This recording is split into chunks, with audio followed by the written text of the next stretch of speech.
Hello दोस्तों, नमस्कार। एक बार फिर से स्वागत है आपके अपने यूट्यूब चैनल देव जी के ट्रिक्स में। तो दोस्तों, यहाँ पर देख सकते हैं मॉर्निंग में सुबह 11 बजे आपके हाई कोर्ट का ये मॉडल पेपर है जो कि आपकी घटना चक्र सीरीज का है। बाकी यहाँ पर एक सीरीज और आपको रात को 9:30 बजे चलाई गई है जिसको आपको देखना है। वो आपका क्रैश कोर्स है जिसमें से आपका जो सिलेबस है वो ऑब्जेक्टिव क्वेश्चन के माध्यम से कवर किया जा रहा है। तो रात की जो 9:30 बजे वाली क्लास है उसको आप लोग जरूर देखा करें। बाकी यहाँ पर करंट अफेयर की देख ले सकते हैं। करंट अफेयर की एक मैराथन के रूप में आपकी चलाई गई है जो आपकी 3 बजे है। तो आप लोग उसको भी देख लीजिएगा ताकि आपकी करंट अफेयर आपके वहीं से कवर हो सकते हैं। 6 बजे आपकी यूपी जीके चलती है शाम को 6 बजे, और रात को 8:50 में हिंदी चलती है। तो इन सब क्लास को ले सकते हैं। और एक क्लास का नोटिफिकेशन नहीं आ पाता है तो आप लोग टेलीग्राम ज्वाइन कर लीजिएगा। देव जी के ट्रिक्स ये टेलीग्राम है ना, उससे आप लोग जुड़ सकते हैं और अपना जैसे PDF वगैरह है तो वो भी आप लोग वहाँ से प्राप्त कर सकते हैं ना, जिससे आप लोग मैथ है, इंग्लिश है, इसको भी कवर सकते हैं। ठीक है। गुड मॉर्निंग सभी को, नमस्ते, गुड मॉर्निंग सभी को, जय हिंद। तो चलिए फिर स्टार्ट करते हैं। पहला क्वेश्चन आपके सामने है और आपसे कह रहा है कि विकल्पों में से पुल्लिंग शब्द का चयन करना है। 1 का ऑप्शन दीजिए, क्या हो जाएगा। तो आप कहेंगे सर यहाँ पर देखा जाए तो पुल्लिंग क्या है, तेजस्वी, तपस्विनी, हंसनी और परोपकारिणी। तो आंसर क्या बनेगा, ए नंबर आपका हो जाएगा तेजस्वी। जो शब्द आपका दिया गया बोले बड़े तेजस्वी है, तो ये क्या होगा, पुल्लिंग हो जाएगा। नेक्स्ट क्वेश्चन दूसरा है कि पुल्लिंग संज्ञा के स्थान पर स्त्रीलिंग कर देने से काला विशेषण का क्या रूप हो जाएगा। तो यहाँ पर देखिए काला का क्या हो जाएगा, काली हो जाएगा। काला का काली, तो इसका ऑप्शन आपका डी नंबर है, राइट हो जाएगा। अगले क्वेश्चन कराते हैं कि उर्दू शब्द सौदा का बहुवचन में रूप क्या होता है। चलिए, सौदा का जो बहुवचन बनेगा, सौदा याद रखिएगा कि कोई परिवर्तन नहीं होता। सौदा का बहुवचन सौदा ही होता है, अर्थात उसके रूप में कोई परिवर्तन नहीं होता। मतलब ऑप्शन अगर आपका बी आ रहा है तो जवाब बिल्कुल सही हो जाएगा। अगला है निम्नलिखित व्यंजनों में से कौन सा संयुक्त व्यंजन नहीं है। चलिए बताना है कि कौन सा संयुक्त व्यंजन नहीं है। हर एक सेट में आपको क्वेश्चन मिल रहा होगा। हमने कहा संयुक्त व्यंजन की संख्या 4 होती है, छत्र, ज्ञ और परिश्रम वाला स्रा। अब यहाँ पर देख सकते हैं जो ये वाला जो आपका सा दिया है ये संयुक्त में नहीं आता है ना, आपके ये उस में आता है, इसलिए ऑप्शन आपका बनेगा बी नंबर। यहाँ पर जो आपका अगला क्वेश्चन है, तेजाब में कौन सी संज्ञा है। अब तेजाब जो होती है क्या होती है, भाव होती है क्या, नहीं, ये द्रव्य होती है। तो ऑप्शन क्या बनेगा, बी नंबर, सी नंबर है, द्रव्यवाचक संज्ञा आपका आंसर राइट हो जाएगा। आगे बढ़िएगा। क्वेश्चन नंबर आपका 6 है कि जैसा करोगे वैसा भरोगे में कौन सा सर्वनाम है। जैसा करोगे वैसा भरोगे में से आपसे पूछा है। हमने कहा जैसा और वैसा है क्या, तो ये संबंध है। तो ऑप्शन क्या बनेगा, सी नंबर, संबंधवाचक सर्वनाम, जिसको ऑप्शन है सी नंबर आपका राइट हो जाएगा। अगले क्वेश्चन को आते हैं। क्वेश्चन नंबर आपका 7 है कि विशेषण के मुख्यतः कितने भेद होते हैं। विशेषण के मुख्यतः कितने भेद होते हैं, तो आप कहेंगे 4 होते हैं। ये 4 विशेषण कौन होते हैं, सार्वनामिक, गुणवाचक, परिमाणवाचक और संख्यावाची, है ना। इसके बाद सबके क्या होते हैं, टूट जाते हैं। जैसे संख्यावाची का निश्चय और अनिश्चय में टूट जाता है। निश्चय संख्यावाची में गणना, क्रमवाद, समुदाय, प्रतीक, ये सब चीज़ें आपको पढ़ाई गई है। अगले क्वेश्चन कराते हैं। क्वेश्चन दिया गया इनमें से संख्यावाची विशेषण आपका कौन सा है, जो संख्या को व्यक्त कर रहा हो। अब संख्या को व्यक्त कर रहा होगा तो यहाँ पर देखिए कौन सा है, तो आप कहेंगे सर यहाँ पर देखिए 7। जो 7 दिया गया है वो आपका संख्या बोधक हो जाएगा, है ना। यहाँ पर हमने कहा कि जो आपका संख्या बोधक होता है इसमें से गणनावाचक, जिसमें से आपका होता है 1 2 3 4, क्रमवाच्य में होता है पहला दूसरा तीसरा, आवृत्ति में होता है द्विगुना तिगुना चार गुना, समुदाय में होता है दोनों तीनों चारों पाँचों, और प्रत्येक में होता है प्रत्येक हर एक, है ना। तो ये आपका आंसर हो गया ए नंबर। अगला है कि लड़का किताब पढ़ रहा है, वाक्य में से कौन सा पदबंध दिया गया है। चलिए 9 नंबर दिया है। और 9 नंबर की बात करते हैं। लड़का, है ना, ये क्या हो गया, कर्ता, किताब क्या हो गया, कर्म, और पढ़ना क्या है, क्रिया। तो देखिए ऑप्शन नंबर क्या बन रहा है, आपका जवाब हो जाएगा डी नंबर है, कर्ता, कर्म और क्रिया, ये पदबंध बन रहा है। ऑप्शन आपका डी जिसका आ रहा है बिल्कुल राइट बनेगा। अगला दिया है चिड़िया आकाश में उड़ रही है। उड़ रही है एक ऐसी क्रिया है ना। तो उड़ना क्या होती है, अकर्मक होती है। लेकिन यहाँ पर आपसे जो पूछा गया उसके अनुसार देना है ना। तो आपसे यही तो है, अकर्मक दिया है, ऑप्शन नंबर आपका डी राइट हो जाएगा। यहाँ पर अगर पूछे क्या उड़ती, तो आप कहेंगे चिड़िया उड़ती। चिड़िया क्या है, यहाँ पर करता है, जबकि फोकस कहाँ होना चाहिए, कर्म पर, क्योंकि भैया सकर्मक क्रिया होती है जब क्रिया की कर्म के साथ संबंध हो। लेकिन यहाँ पर अगर आपसे पूछे क्या उड़ रही, तो आप कहेंगे चिड़िया उड़ रही है ना। आकाश तो नहीं उड़ रहा है, तो चिड़िया उड़ रही है, अर्थात चिड़िया क्या करता है, कर्म पर फोकस हो रहा है, नहीं हो रहा, अर्थात ये अकर्मक क्रिया हो जाएगी। अगला है ने, निम्न में से कर्ता कारक का परसर कौन सा है। कर्ता में क्या होता है, कर्ता ने कर्म को करण से, है ना। तो आपका आंसर क्या होगा, बी नंबर है, राइट हो जाएगा। अगला है कि वह कार मेरी है, वाक्य में कौन सा कारक है। वह कार मेरी है, वाक्य में कारक पूछा गया है। तो आप कहेंगे सर यहाँ पर वह कार मेरी है, तो कहीं ना कहीं देखा जाए तो क्या हो जाएगा, यह कार मेरी है तो संबंध हो जाएगा। यहाँ पर आंसर जो आपका बी दिया गया है वो आपका राइट हो जाएगा। मुझको या मेरी ये शब्द क्या होते हैं, संबंध होती है ना। कार का संबंध मुझसे हो रहा है, अर्थात ये आपका हो जाएगा बी नंबर। अगला है तरणी का पर्यायवाची शब्द इनमें से क्या होता है। तरणी, देखो तरणी मतलब नाव होता है, लेकिन तरणी मतलब होता है सूर्य, तो ऑप्शन आपको ए देना है। तरणी मतलब सूर्य होता है, और तरणी अगर आपका अगर यहाँ पर ये हो जाता तो तरणी मतलब नाव होता है। अगर तरुणी हो जाता तरुणी, और तरुणी हो जाता तो फिर आपका युवती हो जाता। ठीक है, तरुण मतलब युवत होता है, तो इसलिए आंसर आपका ए हो जाएगा राइट। नेक्स्ट क्वेश्चन कराते हैं। यहाँ पर देखो दिया गया है गद्यांश। गद्यांश दिया गया है कि जिस विद्यार्थी ने समय की कीमत जान ली वह सफलता को अवश्य प्राप्त करता है। प्रत्येक विद्यार्थी को अपनी दिनचर्या की समय सारणी और तालिका बनाकर उसे पूरी दृढ़ता से पालन करना चाहिए। जिस विद्यार्थी ने समय का उपयोग करना सीख लिया उसके लिए कोई भी कार्य असंभव नहीं हो सकता है। कुछ लोग ऐसे भी होते हैं जो काम का पूरा ना होने पर समय की दुहाई देते हैं, मतलब अगर काम ना होंगे तो कहेंगे कि वो समय को दोष देने लगते हैं। वास्तव में सच्चाई उसके विपरीत होती है। अपनी अकर्मण्यता और आलस्य को वे लोग समय की कमी के बहाने छिपाते हैं। कुछ लोग अकर्मण्य रहकर निठल्ले समय बिताना अच्छा लगता है, ऐसे लोग केवल बातूनी होते हैं। दुनिया के सफल व्यक्तियों ने सदैव कार्य व्यस्तता में जीवन बिताया है। उनकी सफलता का राज समय का सदुपयोग रहा, अर्थात उन्होंने समय का बहुत ही अच्छा उपयोग किया है। दुनिया में अथवा प्रकृति में हर वस्तु समय निश्चित है। समय बीत जाने के बाद कार्य फल जो आपका होता है वो बेकार होता है। इसलिए कहते हैं कमेंट ना करिए, पढ़ाई पर फोकस करिए और इधर उधर के कमेंट ना करिए, क्योंकि समय निकल जाएगा तो भी आप लोग फिर समय को दोष दोगे। मोदी की सरकार में वो भर्ती नहीं आई और ये नहीं आई वो नहीं आई, है ना, ऐसा दोष देने लगते हैं। बाकी आप अपने कर्म को देखिए कि हम मेहनत कितनी कर रहे हैं, है ना। जो भर्ती आ रही है उस भर्ती में क्या हम निकाल पाते हैं, तो उसको भी आपको ध्यान देना है। तो देखिए आपसे गद्यांश दिया गया है कि कुछ लोग समय की कमी के बहाने क्या छुपाते हैं। कुछ लोग समय की कमी के बहाने क्या छुपाते हैं, तो यहाँ पर देखिए 14 नंबर में अपनी अकर्मण्यता और अपना आलस्य को छुपाते हैं, है ना। समय को बोल देते हैं वो समय खराब है क्या क्या है। विद्यार्थी को सफलता प्राप्त करने के लिए आवश्यक होता है, विद्यार्थी को सफलता प्राप्त करने के लिए आवश्यक होता है समय की कीमत को समझना। ऑप्शन आपका देखिए डी नंबर है, राइट हो जाएगा। अगला है कार्य किस स्थिति में फलप्रद नहीं होता है। कार्य किस स्थिति में फलप्रद नहीं होता है, तो आप कहेंगे समय बीत जाने पर भी आपको कोई फायदा इसका नहीं मिलने वाला है। अगला है कि अकर्मण्यता शब्द में उपसर्ग और प्रत्यय आपके कौन से हैं। देखिए 17 नंबर में ये अकर्मण्यता शब्द में उपसर्ग क्या निकलेगा, अ निकलेगा उपसर्ग, है ना, और लास्ट में ता निकलेगा, तो यही आंसर आपका बी नंबर है, राइट हो जाएगा। अगला है दुनिया के सफलतम व्यक्तियों की सफलता का रहस्य क्या है।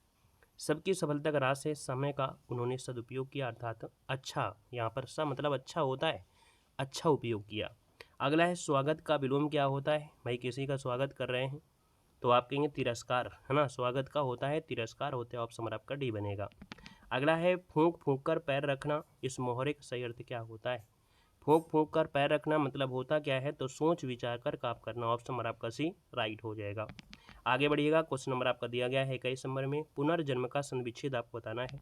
पुनर्जन्म शब्द संविच्छेद इनमें से क्या बनेगा, तो आप कहेंगे पुनः धन जन्म, क्या बनेगा, पुनः धन जन्म, जो कि ऑप्शन नंबर आपका सी यहाँ पर राइट हो जाएगा। पुनः धन जन्म जिसको ऑप्शन आ रहा है यहाँ पर राइट हो जाएगा, और ये जो रा आपका ऊपर वाला है ये विसर्ग में परिवर्तित हो जाता है, अर्थात ये विसर्ग संधि है। अगला है कि मैं और मेरे मित्र को क्रिकेट खेलने का शौक है, वाक्य में किस अंश में त्रुटि है। यहाँ पर कुछ त्रुटि आपको देखने को मिली होगी। मैं और मेरा मित्र, मैं और मेरा मित्र, क्या यहाँ पर कुछ आपको ऐसा लग रहा है कि यहाँ पर कुछ होना चाहिए। चलिए मैं और अगर मुझे कर दे, है ना, मुझे और मेरे मित्र को क्रिकेट, ठीक है, मुझे अगर कर दे तो यहाँ पर कहीं ना कहीं पहले वाले ऑप्शन में ये आपकी गड़बड़ी हो सकती है। मुझे और होना चाहिए, मुझे, है ना, मुझे और, मैं और नहीं, मुझे और, ये आपका होगा। अगला दिया गया है आपसे क्वेश्चन कि आजकल अनुशासन के अभाव में विद्यार्थियों में उच्छृंखलता आती है। शुद्ध आपसे पूछा गया और आपको हमने बताया है कि ये क्वेश्चन आपको हमेशा मिलता है। यहाँ पर देख सकते हैं 23 नंबर में उच्छृंखलता, देखो ये आपका गलत दिया गया है यहाँ से, है ना, ये देखो आपसे डबल ये जो दिया गया है आधा चा और आधा छा होता है, जो कि ऑप्शन नंबर आपका सी राइट हो जाएगा। दोहा के प्रथम चरण में कितनी मात्राएं होती हैं, तो दोहा के प्रथम चरण में कितनी मात्राएं, 24 नंबर का ऑप्शन क्या बनेगा, तो आप कहेंगे सर 13 मात्राएं होती हैं दोहा के प्रथम चरण में, है ना, और आपके तृतीय चरण में। वहीं पर जो आपका दूसरा और चौथा होता है उसमें 11-11 होती हैं। अगला है कि अपने के लिए लड़ना धर्म है। अपना कुल मिला के यहाँ पर खाली स्थान में अगर भरें कि अपने सत्व के लिए, स्वस्थ के लिए सॉरी, अपने स्वत्व के लिए, यहाँ पर जो आंसर है वो राइट हो जाएगा। अपने स्वत्व के लिए लड़ना धर्म होता है। यहाँ पर जो आंसर है वो ऑप्शन नंबर आपको बी भरना है, याद रखिएगा। अगला क्वेश्चन है आपका यहाँ पर 26 नंबर है कि निम्न में से कौन सी सरकारी योजना भारत में युवाओं को कौशल विकास प्रशिक्षण प्रदान करती है। चलिए जीके में आइएगा। यहाँ पर एक योजना चलाई गई थी जिसमें युवाओं को कौशल विकास प्रशिक्षण के लिए है, और ये योजना जो आपकी है यहाँ पर याद रखिए प्रधानमंत्री कौशल विकास योजना है। ऑप्शन नंबर आपका सी यहाँ पर राइट हो जाएगा। 2015 में ये चलाई गई थी, युवाओं के लिए जो कौशल विकास को बढ़ावा देने के लिए शुरू की गई थी। अगला क्वेश्चन यहाँ पर आपसे दिया गया और आपसे कह रहा है कि चंद्रगुप्त मौर्य के दरबार में यूनानी राजा सेल्यूकस निकेटर का राजदूत इनमें से था। जो चंद्रगुप्त मौर्य के दरबार में है ना, यूनानी राजा सेल्यूकस निकेटर का जो राजदूत था वो आपका मेगास्थनीज। तो ऑप्शन नंबर क्या हो जाएगा यहाँ पर 27 का ऑप्शन डी जिसका आ रहा है बिल्कुल सही जवाब हो जाएगा। ठीक है ना। यहाँ पर आगे बढ़ते हैं। क्वेश्चन आपसे अगला पूछा गया और आपसे कह रहा है कि देश के ऐतिहासिक स्मारकों की मरम्मत और संरक्षण के लिए एक अधिनियम पारित करने का प्रस्ताव किसने रखा था। जितने भी देश में ऐतिहासिक स्मारक बने हुए हैं उनकी मरम्मत किया जाए, उनका संरक्षण किया जाए, ऐसा अधिनियम जो पारित किया था वो किसने रखा था। यहाँ पर इनका नाम है आपका कर्जन। ऑप्शन नंबर आपका सी हो जाएगा। कर्जन आपका है ना, समय में पारित किया गया था। कर्जन के समय ऑप्शन नंबर आपका सी राइट हो जाएगा 1904 ईस्वी में। आगे बढ़िएगा। क्वेश्चन आपसे अगला पूछा गया और आपसे कह रहा है कि सत्ता के अंतिम हस्तांतरण पर चर्चा करने के लिए कैबिनेट मिशन भारत में आया था। यहाँ पर 29 नंबर में देखिएगा 1946 में कब आया था, तो आप कहेंगे हाँ, सत्ता के अंतिम जो हस्तांतरण था उसका चर्चा के लिए सन 1946 में भारत में शांतिपूर्ण हस्तांतरण करने के लिए कैबिनेट मिशन बनाया गया था। और इस मिशन का मकसद था कि ब्रिटिश सरकार से भारतीय नेतृत्व को सत्ता हस्तांतरण की जाए, अर्थात ब्रिटिश सरकार से सत्ता को भारत को अलग से दे दिया जाए। उस समय देखा जाए तो इस मिशन को तत्कालीन प्रधानमंत्री क्लीमेंट एटली ने भेजा था। सदस्य में कौन थे, तो स्टेफर्ड क्रिप्स थे, पैथिक लॉरेंस थे, एलेक्जेंडर थे। यहाँ पर जो आपके आए थे किसमें, क्रिप्स मिशन में आए थे। तो यहाँ पर जो आपसे पूछा गया है कैबिनेट मिशन में, तो कैबिनेट मिशन में ऑप्शन आपका डी आपका राइट हो जाएगा।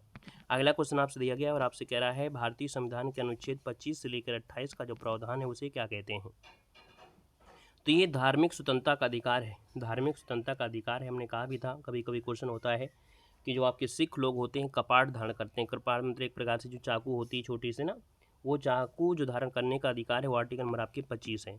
लोग मुस्लिम लोग दाढ़ी रखे रहते हैं बड़ी बड़ी, है ना, वो आपका उनका अधिकार आर्टिकल नंबर 25 है। हिंदू धर्म में लोग टीका लगाते हैं, वो क्या आर्टिकल नंबर 25 के तहत ही आपका है। ठीक है ना, क्लियर है।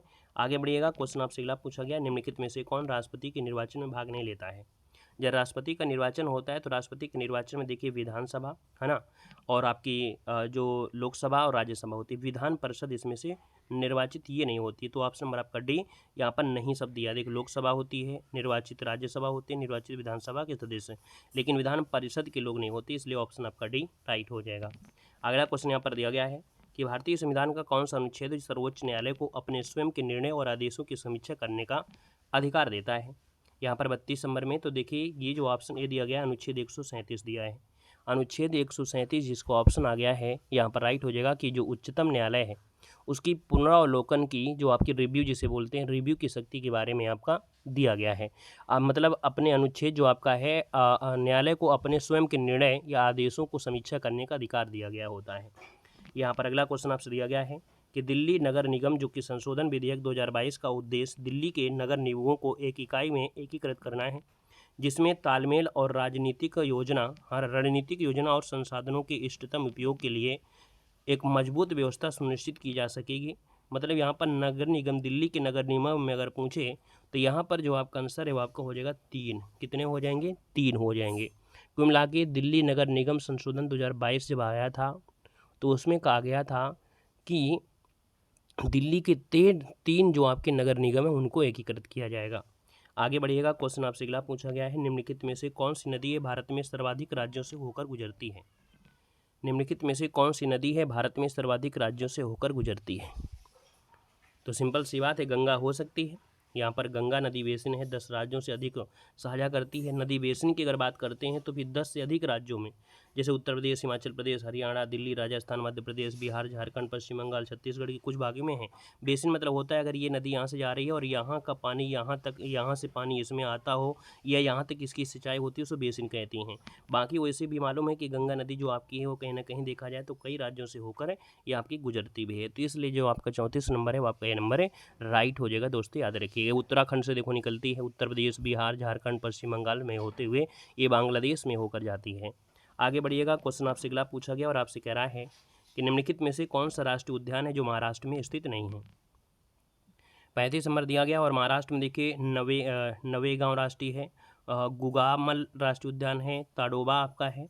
लेकिन अगर बात करते हैं बांधवगढ़ जो आपका, ये कहाँ पर है? बांधवगढ़ महाराष्ट्र में नहीं है ये आपके हैं कहाँ पर? चलिए बताइएगा, बांधवगढ़ जो राष्ट्रीय उद्यान है वो आपके पड़ता कहाँ है?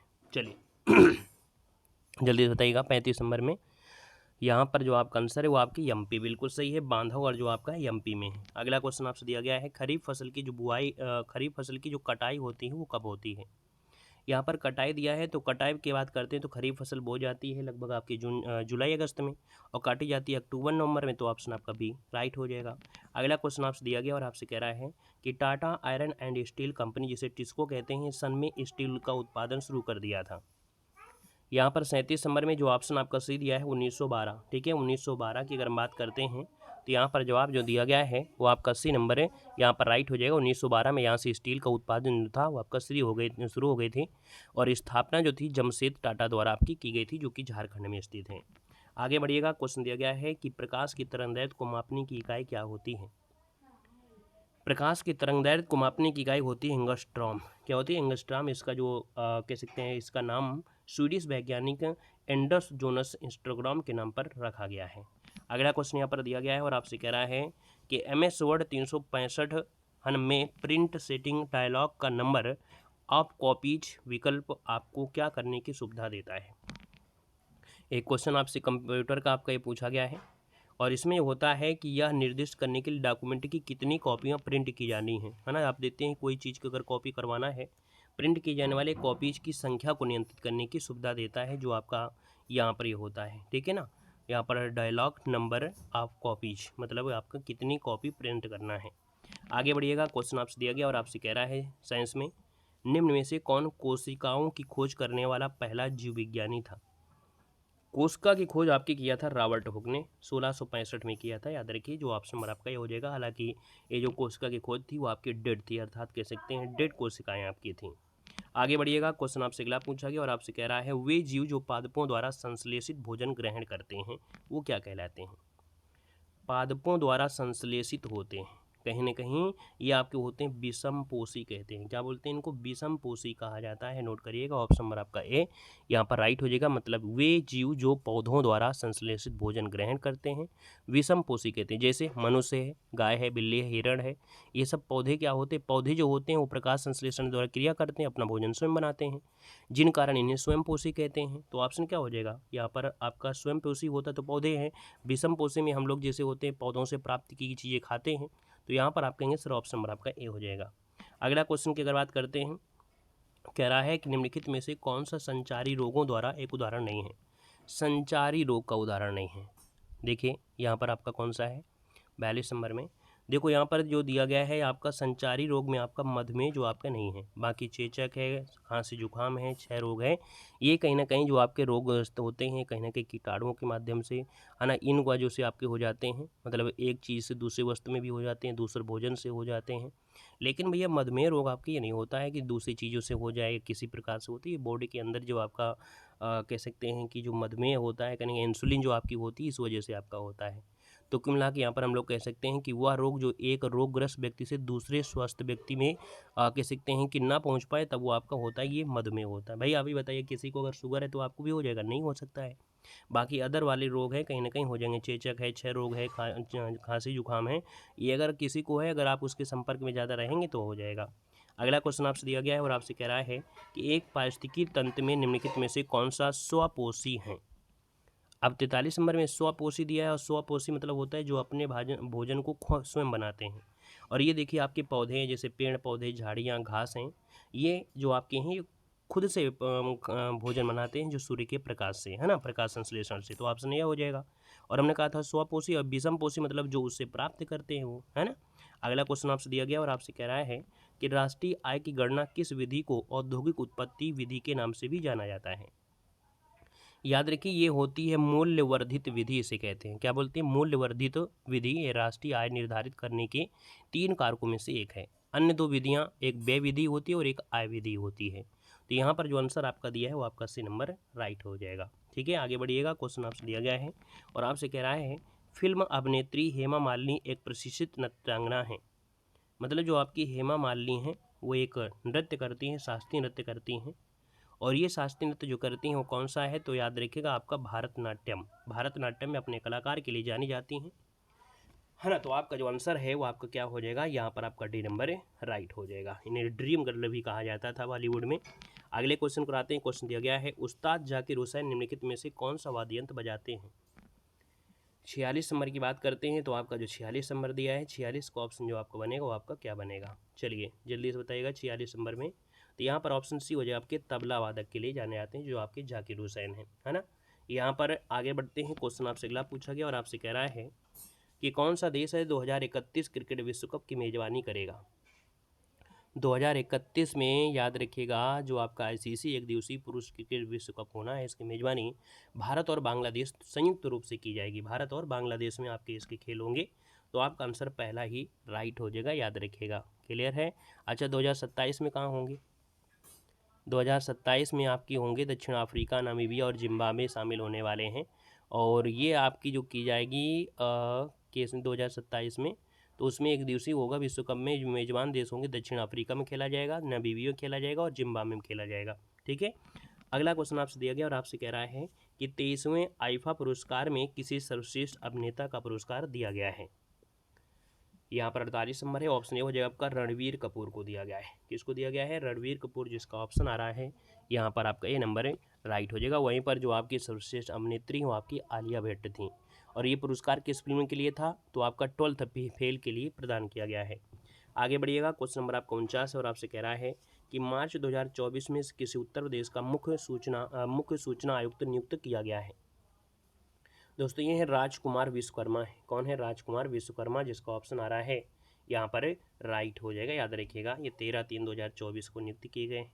और अगले क्वेश्चन को आते हैं। क्वेश्चन आपसे अगला पूछा गया और आपसे कह रहा है कि किस टीम ने इंडियन प्रीमियर लीग 2024 का खिताब जीता था। यहाँ पर 50 नंबर है और इसका जो जवाब है आप लोग जानते होंगे, क्योंकि आईपीएल 2024 का खिताब किस टीम ने जीता है और किसको हरा कर जीता है ये आप लोग जानते होंगे। क्वेश्चन नंबर आपका 50 है, इसका जवाब आपको देना है, वो भी कमेंट बॉक्स में कमेंट करके बताना है। वीडियो अच्छा लगा है तो अब आप लोग लाइक कर सकते हैं।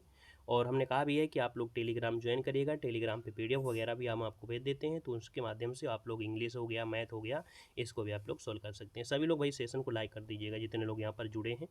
और हमने कहा भी है कि आप लोगों के लिए जो आपकी रात को 9:30 बजे क्लास चलती है उसको आप जरूर देखिएगा, क्योंकि रात को 9:30 बजे वाली जो क्लास होती है भैया वो क्लास बिल्कुल आपके नंबर 1 क्लास है। बिल्कुल आपके सिलेबस को हम कंप्लीट करा रहे हैं, ऑब्जेक्टिव क्वेश्चन के माध्यम से हर एक टॉपिक को आपको कवर कर रहे हैं। ठीक है ना, प्लेलिस्ट के माध्यम से आप लोग दे सकते हैं। आज के लिए इतना रखते हैं, मिलते हैं नए सेशन के साथ। ठीक है, धन्यवाद सभी को, जय हिंद, वंदे मातरम।